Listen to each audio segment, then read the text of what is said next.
एक Reebok trolley free. Leverage on the wisdom offered by some of the best minds in business. Enjoy an exclusive interview with Warren Buffett in this issue of Entrepreneur on Stands Now. हर रोज सुबह बाजार खुलने से पहले जानिए आज रणनीति खरीदने की होगी। सिर्फ 1 घंटे में 40 स्टॉक्स जिनमें होगी कमाई, मीडिया कंपनी बजिंग रह सकती है, जिन्हें चुनते हैं हम जांच कर परख कर।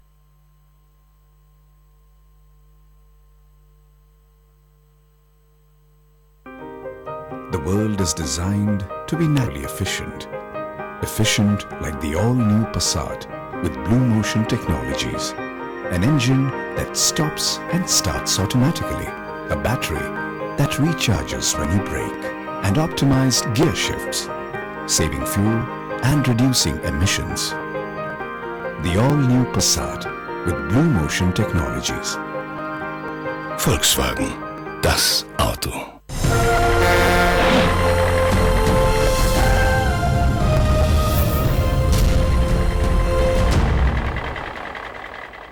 टैक्सेशन का भी एक मुद्दा उठाया था। अगर हम देखें तो करीब जो टोटल कॉस्ट होता है जो आप देते हैं मकान के लिए 30% से ज्यादा सिर्फ उसमें टैक्स का हिस्सा इंक्लूड होता है जो सरकार को चला जाता है। ये टैक्सेशन, ये जो बोझ है टैक्स का सिर्फ आपके मकान की कीमत में, उसको किस तरह से कम किया जा सकता है? देखिए, टैक्स का जहां तक मानना है कि सरकार को ईमानदारी से इस देश में जीएसटी लानी चाहिए और रियल एस्टेट को भी इंडस्ट्री का दर्जा देके इसको जीएसटी में लाया जाए, लेकिन साथ साथ में जो पुराने टैक्स लगे वो हटाए, वरना ये ना हो कि जो अभी टैक्स लगे वो तो लगे रहे और जीएसटी और एडिशनल हो जाए। जीएसटी भी रहे, स्टैंप ड्यूटी भी रहे। जैसे बहुत बातें चल रही है कि जीएसटी आएगी, ऑक्टाइज आएगा, वेट आएगी, ऑक्टाइज आएगी।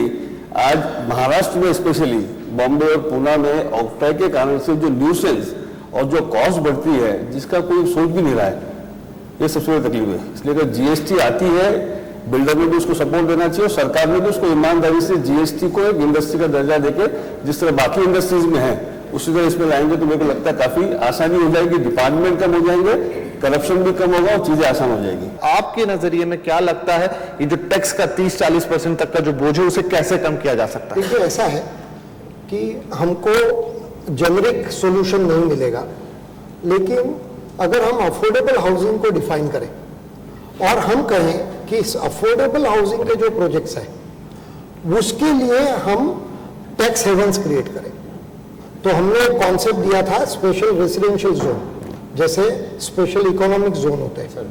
तो जो अफोर्डेबल, हमारा डेफिनेशन ये है और जो कि दीपक पारेख कमेटी और बाकी लोगों ने भी उसको उद्धृत किया है कि 80 मीटर तक के घर होंगे और उसको अगर आप कोई टैक्स जैसे एक्साइज भी ना हो, सर्विस टैक्स ना हो, वैट ना हो और स्टैंप ड्यूटी में कंसेशन हो, तो हम ये जो 36% एवरेज जो टैक्स है अक्रॉस द कंट्री वो अगर हम 12% पे ले आए, 10 से 12%, और ऐसे स्पेशल स्कीम्स को हम अगर प्रोत्साहित करें तो बहुत बड़े पैमाने पर हम ये अफोर्डेबल हाउसिंग का इशू रिजॉल्व कर सकते हैं। चलिए, तो ये एक सुझाव आपकी तरफ से। मोहम्मद असलम साहब, अब आपके पास आ रहे हैं हम ये जानना चाहेंगे कि इस वक्त अगर जो करंट सिनेरियो है देश के अंदर रियल एस्टेट का, चाहे मेट्रो सिटीज जैसे बॉम्बे दिल्ली की बात करें या फिर पुणे की बात करें या तमाम और शहरों की बात करें, हमारे पास जो आंकड़े हैं उसमें ये है कि सेल्स ड्रॉप हो रहे हैं, इन्वेंट्रीज बढ़ रही हैं और उसका बहुत बड़ा कारण है कि ये भी है कि आपका हाउसिंग लोन एक हद तक, वैसे तो टीजर लोन जैसे यहाँ पर स्कीम्स हैं बाजार में, लेकिन फिर भी पहले के मुकाबले महंगा हो रहा है, इंटरेस्ट रेट बढ़ रहे हैं और उसके साथ साथ जो बहुत ज्यादा कीमत है उसके कारण भी लोग पीछे हट रहे हैं, शायद इस इंतजार में कि आगे जाके कम होगी। इस समय क्या ग्राउंड रियलिटीज है, इस पे आप थोड़ा सा देखिए, अगर आप मुझसे पूछे तो प्राइजेस का जहाँ पे कंसर्न है वो मेनली बॉम्बे और दिल्ली एनसीआर रीजन में है। अगर आप मुझसे पुणे पूछेंगे, हैदराबाद पूछेंगे, कलकत्ता पूछेंगे तो वहाँ अभी भी सिचुएशन ऐसी नहीं है। ग्राउंड रियलिटी यही है कि लोगों को खरीदना है, बट अगेन मैं मीडिया को कहूंगा कि मीडिया ने इस तरह से उसे हाइप किया हुआ है कि प्राइजेस बहुत ज्यादा बढ़ गए हैं और प्राइजेस का वेट करने के लिए लोग काफी रुक जाते हैं।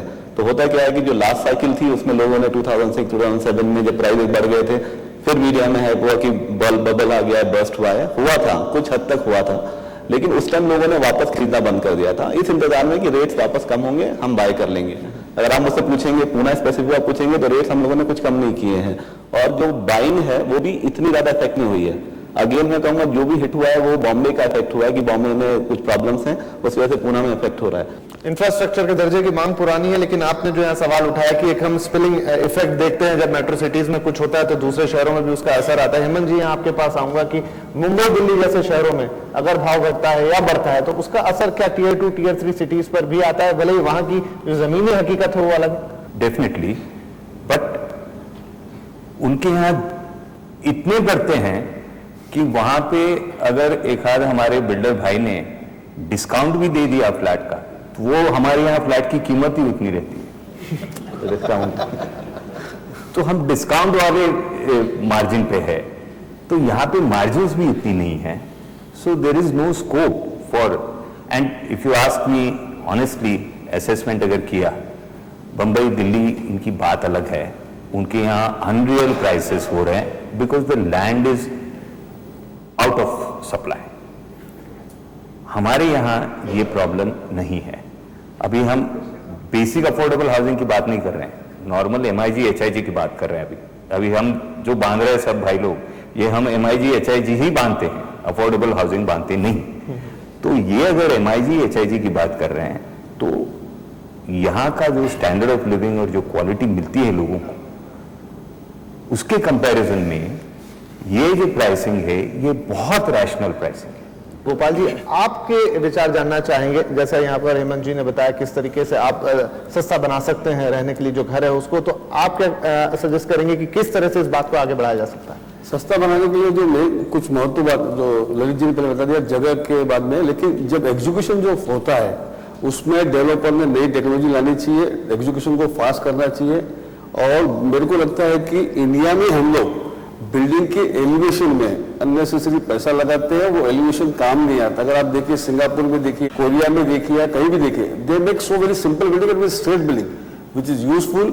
एक ही तरह की बिल्डिंग बनाते हैं, एक ही साइज की बिल्डिंग बनाते हैं, जिससे वो सारी सेंटरिंग अच्छी आ जाती है। और जो कंस्ट्रक्शन जो पहले 30 दिन में एक फ्लोर होता था, बाद में 15 दिन हुआ, आज देखेंगे कि 8 से 10 दिन के अंदर आपके एक फ्लोर हो सकते हैं। मैंने एक बॉम्बे में प्रोजेक्ट भी हुआ है जिसमें 4 माले की बिल्डिंग उन्होंने 3.5 महीने में पूरी की है।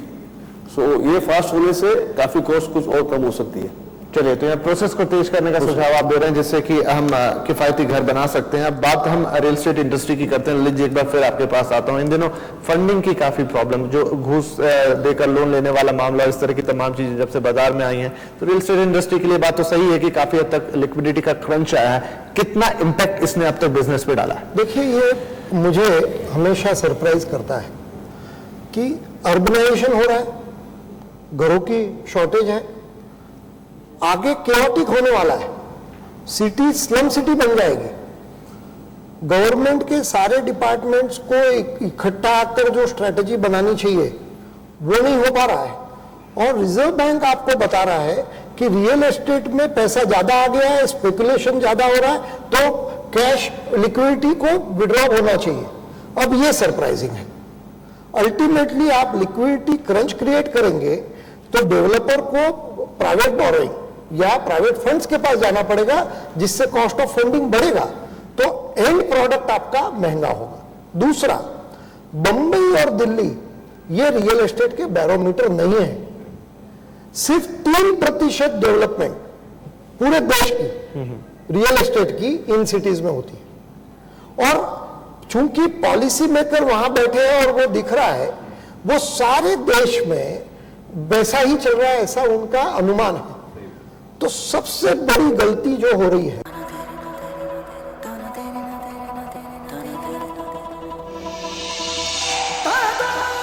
Tana deri na, tana deri na, tana deri deri.